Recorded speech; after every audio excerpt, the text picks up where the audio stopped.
Hello बच्चों, स्वागत है आप सभी का आपके अपने चैनल गॉड क्लासेस पर। गॉड क्लासेस यानी मैथ्स भी एंड मस्ती भी। तो बच्चों, आज की जो क्लास है उसमें सेट्स एंड रिलेशन को हम कंटिन्यू करते हैं और आज की इस जो क्लास है उस क्लास में हम सीखने वाले हैं टॉपिक रिलेशंस के बारे में।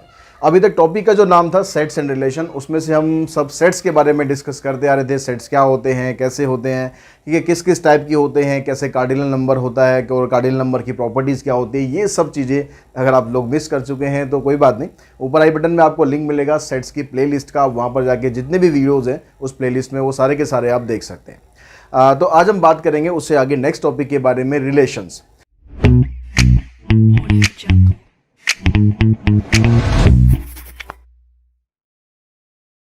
में। रिलेशंस, अब रिलेशंस जैसा कि आप नॉर्मल लाइफ में भी देखते हैं कि रिलेशंस हम यूज़ करते हैं। एक्चुअली बहुत सारे रिलेशंस होते हैं हमारे बहुत सारे रिलेशन हैं। हम किसी के, जैसे अगर मैं अपनी बात करूं, मैं किसी का ब्रदर हूं, किसी का फादर हूं, किसी का सन हूं, किसी का टीचर हूं, ऐसे बहुत सारे, एक आदमी के बहुत सारे रिलेशन हो सकते हैं। ऐसे आप लोगों के भी बहुत सारे रिलेशंस हो सकते हैं। अब रिलेशंस जब भी हम निकालते हैं, किसी भी चीज़ का आप रिलेशन निकालते हैं, तो अकेले खुद का रिलेशन तो नहीं निकाल सकते कि मैं हूँ, ठीक है। अब मैं अगर किसी के साथ रिलेशन डिफाइन करूंगा तो मेरे को एक सामने कुछ चाहिए कि जिसके साथ मेरा एक रिलेशन हो। तो ऐसे ही हर एक चीज़ का जब भी आप रिलेशन निकालते हैं तो वहाँ पर आपको दो चीज़ें ज़रूर चाहिए। जब तक वो दो चीज़ नहीं होंगी आप रिलेशन डिफाइन नहीं कर सकते कि आप उसके साथ क्या रिलेट कर रहे हो। अब ये ज़रूरी नहीं कि पर्सन का रिलेशन होता है, नंबर का भी रिलेशन हो सकता है। अगर मैं कहूँ कि भाई x is a square of y, x y का स्क्वायर है, अगर मैं कह दूँ कि x is equals to y plus 1, तो कुछ भी रिलेशन हो सकता है कि नंबर्स के बीच में हो सकता है, पर्सन्स के बीच में हो सकता है, किसी ऑब्जेक्ट के बीच में हो सकता है। देखिए, जैसे अगर हम लें कि भाई कप प्लेट, ये भी एक रिलेशन है कि कप के साथ प्लेट है, ठीक। तो ऐसे कुछ भी रिलेशन हो सकता है, लेकिन रिलेशन बनाने के लिए आपको हमेशा दो चीज़ें चाहिए। अब ये जो दो चीज़ें हैं हम इनको कैसे लिखेंगे, क्या क्या होता है इसके अंदर, तो इसी के बारे में सबसे पहले हम जानेंगे, जिसको हम बोलते हैं ऑर्डर्ड पेयर, ठीक है। ऑर्डर्ड पेयर के बाद फिर हम सीखेंगे कार्टेशियन प्रोडक्ट। तो आज की इस क्लास के अंदर हम ऑर्डर्ड पेयर के बारे में सीखेंगे और फिर कार्टेशियन प्रोडक्ट के बारे में सीखेंगे। नेक्स्ट क्लास में इसकी हम एक्सरसाइज करेंगे। तो अब ध्यान से आप लोग जरा समझ लीजिए, बहुत सिंपल चीज़ें हैं। एक बार आप समझ लेंगे तो यकीन मानो आप कभी भूलोगे नहीं। बहुत आसान चीज़ें हैं, लेकिन एक बार ढंग से कंसेप्ट को समझना है, उसके लिए आपको वीडियो पूरा देख लेना है। वीडियो पूरा देखने के बाद मैं गारंटी देता हूँ कि ये कार्टेशियन प्रोडक्ट और ये ऑर्डर्ड पेयर क्या है, ये आपके लिए बिल्कुल बच्चों का खेल बनने वाला है, ठीक है। अब यहाँ पर सबसे पहले अगर हम बात करें ऑर्डर्ड पेयर की, तो ऑर्डर्ड पेयर है क्या। जैसे मैंने बताया कि भाई रिलेशन बनाने के लिए आपको दो चीज़ों की ज़रूरत पड़ती है। तो ये दो चीज़ों को जब आप लिखते हैं तो उसको हम बोलते हैं ऑर्डर्ड पेयर। कैसे हम लिखते हैं? N ordered pair is a pair of object taken in order. Ordered pair के अंदर आपको पेयर ऑफ ऑब्जेक्ट लिखना है, यानी दो चीज़ें लिखनी है। अब उन दो चीज़ों को आप कैसे लिख सकते हैं? नॉर्मली हम जब ऑर्डर्ड पेयर लिखते हैं, आप लोग पहले से लिखते आ रहे हो। अब यहाँ पर हम थोड़ा सा उसको प्रॉपरली डिफाइन कर रहे हैं। आप लोग पहले से लिखते आ रहे हो, आपने ग्राफ में लिखा होगा, कोऑर्डिनेट सिस्टम में लिखा होगा, कार्टेशियन सिस्टम में लिखा होगा x, y ब्रैकेट लगाकर। तो वो क्या होता है? ऑर्डर्ड पेयर ही तो होता है। वहां पर हम x और y के बीच में एक रिलेशन बताते हैं। लेकिन अब यहाँ पर मान लो मैं ऑर्डर्ड पेयर को लिखता हूँ ऐसे a, b, तो इस तरह से ही ब्रैकेट लगाकर इसके बीच में कॉमा लगाकर आप इसको सेपरेट कर देते हैं। तो इस फॉर्म में आप जब भी लिख रहे हैं, that means it is called ordered pair. इसमें जो ए होता है हमारे पास, इसको हम बोलते हैं फर्स्ट मेंबर, और बी को हम बोलते हैं सेकंड मेंबर।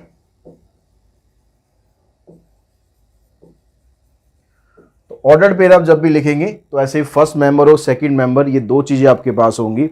अब जब हम बात करते हैं ऑर्डर्ड पेयर के बारे में, तो ये कहता है कि भाई ऑर्डर्ड पेयर ए बी और बी ए, ये दोनों अलग अलग चीज़ें हैं। जैसे सेट्स में क्या होता है, अगर आप ए बी लिख दो या बी ए लिख दो तो वो एक ही सेट कंसीडर होता है, क्योंकि वो एलिमेंट्स होते हैं। लेकिन यहाँ पर ये क्या ऑर्डर्ड पेयर है, ये एक पर्टिकुलर ऑर्डर में लिखा गया। अगर आप इसका ऑर्डर चेंज कर देते हो, आप लिख देते हो बी ए, तो ये इसके बराबर नहीं है। ए बी एक अलग चीज़ है, बी ए अलग चीज़ है। कब तक? अनलेस ए और बी दोनों बराबर ना हो जाए।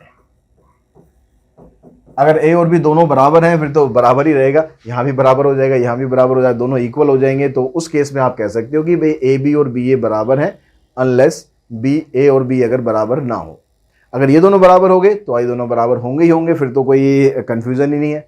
और अगर ये दोनों बराबर नहीं है तो ए बी एक डिफरेंट चीज़ है और बी ए एक डिफरेंट ऑर्डर्ड पेयर है। दोनों डिफरेंट ऑर्डर्ड पेयर है, ठीक है। अब यहाँ से जो ये दोनों कंपोनेंट की हम बात करते हैं, ए बी और बी ए, अगर हम इन दोनों कंपोनेंट की बात करते हैं ए बी, ठीक है, तो ये दोनों कंपोनेंट सेम हो सकते हैं। जैसे हम लिखें 2 2 3 3, तो ये सेम हो सकता है। Two component of ordered pair में be equal, two component of an ordered pair में बी इक्वल।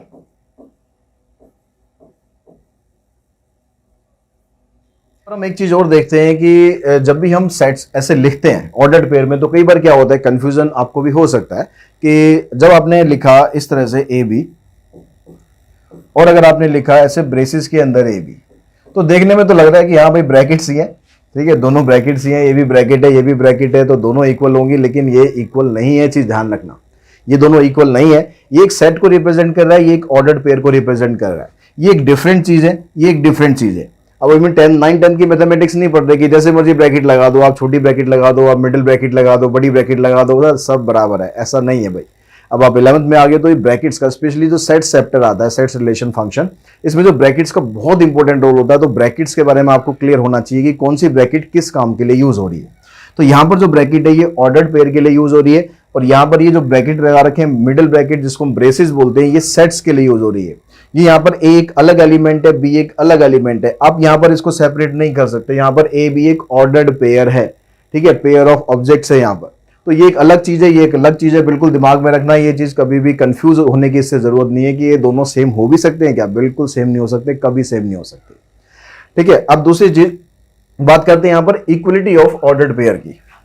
तो इक्वलिटी ऑफ ऑर्डर्ड पेयर का मतलब क्या हुआ कि अगर दो ऑर्डर्ड पेयर आपके पास है, इक्वलिटी ऑफ ऑर्डर्ड पेयर, तो दो ऑर्डर्ड पेयर जो हमारे पास हैं वो दोनों इक्वल अगर होते हैं तो क्या क्या सीन हो सकता है। मान लो एक ऑर्डर्ड पेयर मैंने लिखा ए बी, और मैं कहता हूं कि ये बराबर है पी क्यू के, तो इसका मतलब क्या है, इसका मतलब ये हुआ कि जो इसका फर्स्ट मेंबर है और जो इसका फर्स्ट मेंबर है वो दोनों आपस में इक्वल होंगे। ए और पी ये दोनों आपस में इक्वल होंगे, और ऐसे बी और क्यू ये दोनों आपस में इक्वल होंगे।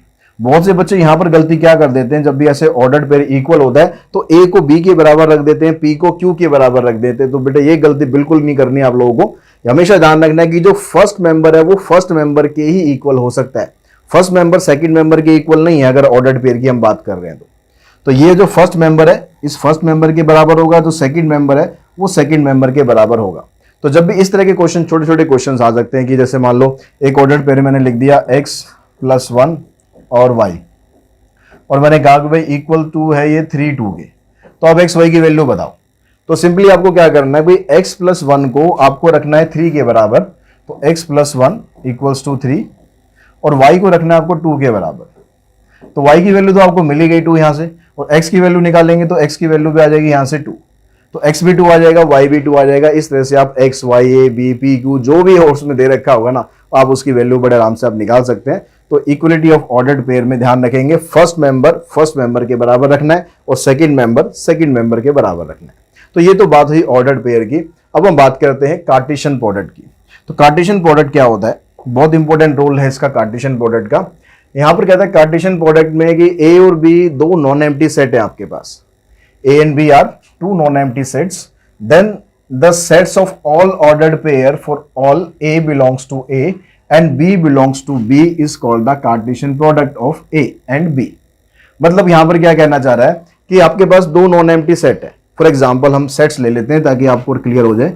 एक सेट मैंने लिया यहां से 1 2 3, और एक सेट ले लिया मैंने B, ये ले लिया मैंने A और B, ठीक है। अब ये दो सेट्स आपके पास हैं। अब ये कहता है कि भाई आपको यहां पर जितने भी ऑर्डर्ड पेयर इसके पॉसिबल हो सकते हैं वो सारे के सारे जब आप लिखेंगे तो उसी को हम बोलते हैं Cartesian product of A and B, and it is denoted by A Cartesian product of A and B. इसको रीड कैसे करते हैं, ए क्रॉस बी, मल्टीप्लाई नहीं एक्स नहीं, ए क्रॉस बी, इस तरह से इसको रीड करते हैं। तो इसका मतलब क्या हुआ, ऑर्डर्ड पेयर जितने भी इनसे बन सकते हैं। कितने ऑर्डर्ड पेयर बन सकते हैं, देखो बना के देखते हैं। ए क्रॉस बी, जब हम ए क्रॉस बी लिख रहे हैं तो ये कह रहा है कि जो पहला वाला एलिमेंट है ए, ये बिलोंग कर रहा है ए को, यानी सेट ए को, और जो दूसरा एलिमेंट है बी, ये बिलोंग कर रहा है सेट बी को। तो हमारे पास ये पहला एलिमेंट रहेगा, ये फर्स्ट मेंबर के एलिमेंट रहेंगे, ये सेकंड मेंबर के एलिमेंट रहेंगे अगर हम लिखते हैं ए क्रॉस बी। तो अब ऑर्डर्ड पेयर कैसे बनेंगे, देखिए 1 का पेयर बना देते हैं हम ए के साथ, ये आ गया। फिर 1 का पेयर हम बना देते हैं बी के साथ। तो 1 के ऑर्डर्ड पेयर इन दोनों के साथ ऐसे बन सकते हैं, पहला मेंबर सेट ए में से लिया है हमने, दूसरा मेंबर क्या है सेट बी में से लिया है। सेम इसी तरीके से 2 के साथ भी पॉसिबल है, जितने भी पॉसिबल है सारे आपको लिखने। तो 2 के साथ करेंगे 1 आ गया, और सॉरी ए आ गया, और 2 के साथ करेंगे तो बी आ गया। फिर ऐसे 3 के साथ करते हैं, 3A और 3B। तो इस तरीके से आप ऑर्डर्ड पेयर इसके निकाल सकते हैं। अगर मैं इसको A क्रॉस B यहां पर पूछ रहा है तो हमने निकाल दिया। अगर हम B क्रॉस A निकालें तो वो भी हम निकाल सकते हैं, ऐसा नहीं कि वो नहीं निकाल सकते। B क्रॉस A हमने निकाला, अब इसका मतलब क्या हो जाएगा, जब B क्रॉस A लिखेंगे तो फर्स्ट मेंबर सेट B में से आएगा और सेकंड मेंबर सेट A में से आएगा। फर्स्ट मेंबर सेट B में से लेना है और सेकंड मेंबर सेट A में से लेना है। तो ये ध्यान रखना है कि सेट जो आपने पहले लिखा है उसके हिसाब से आपको मेंबर लेने हैं। तो अब B के अंदर मेंबर क्या है, A और B। तो A का हम ऑर्डर्ड पेयर बनाते हैं इन तीनों के साथ, तो क्या बनेगा A1 A2 A3, और B के साथ बनाएंगे तो बन जाएगा B1 B2 एंड B3। तो ये हमारे पास B क्रॉस A आ जाएगा। अब यहां पर एक चीज आप देख रहे हो कि A क्रॉस B जो हमने निकाला और B क्रॉस A निकाला, ये दोनों अलग अलग सेट्स बन रहे हैं, दोनों डिफरेंट चीजें बन रही हैं। तो यानी यहां से आपके पास ये आया कि जो A क्रॉस B है या B क्रॉस A है, ये दोनों आपस में इक्वल नहीं होते, तो इसको आप कर देंगे क्रॉस। और दूसरी चीज यहां से number of element in A cross B या B क्रॉस A वो क्या बनेंगे, number of element in A cross B और B क्रॉस A। चलो उसका फार्मूला भी डिस्कस करते हैं, लेकिन यहां पर आप देख रहे हो कि जितने एलिमेंट यहां पर आ रहे हैं आपके पास, कितने एलिमेंट आ रहे हैं 1 2 3 4 5 6, इसके अंदर भी आपके पास 6 एलिमेंट आ रहे हैं। तो जो A क्रॉस B के अंदर एलिमेंट आएंगे, एलिमेंट नंबर ऑफ एलिमेंट को कैसे शो करना है, कार्डिनल नंबर से, n of A cross B n of B cross A, ये दोनों हमेशा बराबर रहेंगे। एलिमेंट्स बराबर नहीं होंगे, नंबर ऑफ एलिमेंट बराबर जरूर होंगे कि भाई इसके अंदर जितने एलिमेंट आएंगे सेम नंबर ऑफ एलिमेंट इसके अंदर आएंगे। अगर A क्रॉस B ये आपका 5 के बराबर होगा, कब बराबर होगा, या तो आपके पास A 5 हो जाए या B 5 हो जाए या दोनों के दोनों 5 हो जाए, 5 मतलब नल सेट हो जाए। ये कब होगा, अगर A 5 है या फिर B 5 है या फिर A और B both are 5, both are null set या 5। तो अगर आपके पास सेट A 5 है मतलब उसके अंदर कुछ नहीं है, सेट B 5 है उसके अंदर कुछ नहीं है, तो इसका मतलब जब आप उनका कार्टेशियन प्रोडक्ट निकालोगे तो उसके अंदर भी कुछ नहीं आना भाई, ठीक है। और अगर हम इसकी प्रॉपर्टी की बात करें, कहता है कि भाई A और B अगर इन दोनों में से कोई एक इनफाइनाइट सेट है, इधर A और B इज इनफाइनाइट और बोथ, या फिर दोनों हो जाए, then A cross B is also infinite।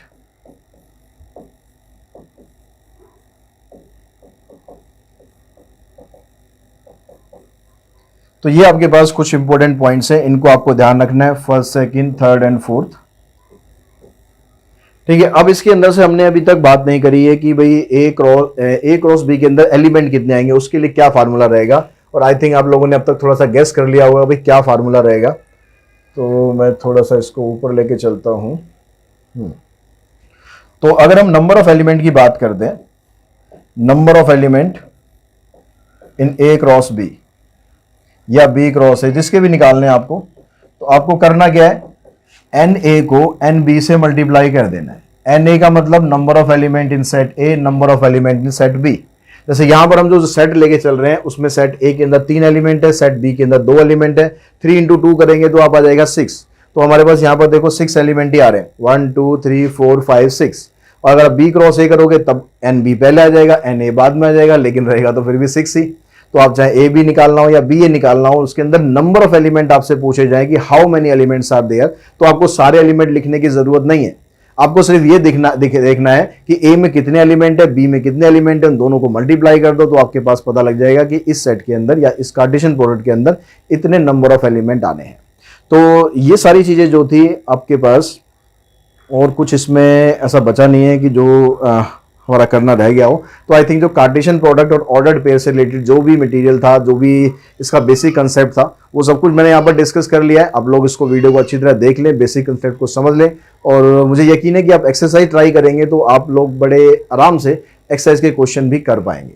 ठीक है, फिर भी अगर कोई क्वेश्चन अगर रह जाते हैं तो वीडियो तो आपको कल मिल ही जाएगी, तो उस वीडियो के आप साथ मैच कर लेना अपने आंसर, आपने कर लिया या नहीं कर लिया, वीडियो आपको जरूर देखनी है। भैया मेहनत आप लोगों के लिए करते हैं तो कम से कम आप लोगों का भी बनता है कि भाई वीडियो आप देखो, और अच्छी लगती है तो लाइक करो। लाइक करने में बड़ी कंजूसी करते हैं कई बच्चे, देख लेते हैं वीडियो, ठीक है, व्यूज बहुत सारे होते हैं, लेकिन लाइक अगर देखो तो बड़े कम होते हैं। तो भैया या तो अनलाइक कर दो यार, पता तो लग जाए ना कि आपको वीडियो पसंद नहीं आई है। पसंद आई है तो लाइक कर दो, पसंद नहीं आई है तो अनलाइक कर दो, कुछ भी करो लेकिन कर दो। और अच्छी लगती है तो आगे शेयर करो अपने दोस्तों के साथ, और सब्सक्राइब करके रखो चैनल को, बेल आइकन को भी प्रेस करके रखो। 11th 12th 2 साल हमारा साथ है, और उससे आगे भी कुछ आगे एग्जामिनेशन आपको देने हैं, तो हम लोगों का साथ इसी तरीके से बना रहे, ऐसी मुझे उम्मीद है। और कंटेंट के बारे में अगर आपका कोई सजेशन है, आप कुछ कहना चाहते हैं, तो कमेंट बॉक्स में आप सभी का हमेशा से स्वागत रहा है, आगे भी रहेगा। आज की इस वीडियो में इतना ही। Thanks to all of you.